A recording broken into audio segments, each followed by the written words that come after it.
నెల్లూరు జిల్లా సర్వేపల్లి నియోజకవర్గం వెంకటాచలం మండలంలోని జగనన్న లేఅవుట్లో భారీ వర్షాల కారణంగా ఇబ్బందులు పడుతున్న ప్రజలను రాష్ట్ర మహిళా విభాగం వర్కింగ్ ప్రెసిడెంట్ కాకాని పూజిత పరామర్శించారు.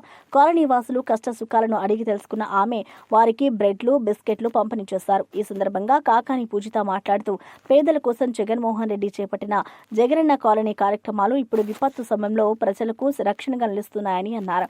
గత ప్రభుత్వం పేదల కోసం నిర్మించిన ఇళ్లను ప్రస్తుత కూటమి ప్రభుత్వం పూర్తిగా విస్మరించిందని విమర్శించారు. ప్రజలను కాపాడాల్సిన అధికారులు నిర్లక్ష్యంగా వ్యవహరిస్తున్నారని ఆవేదన వ్యక్తం చేశారు. అధికారం ఉన్నా లేకున్నా వైఎస్ఆర్ కాంగ్రెస్ పార్టీ ప్రజల కోసం నిరంతరం పనిచేస్తుందని, తుఫాన్ సమయంలో పార్టీ శ్రేణులు సేవా కార్యక్రమాల్లో పాల్గొనడం అభినందనీయమని అన్నారు. జగనన్న కాలనీల అభివృద్ధికి ప్రభుత్వం తక్షణ చర్యలు తీసుకోవాలని పూజిత కోరారు.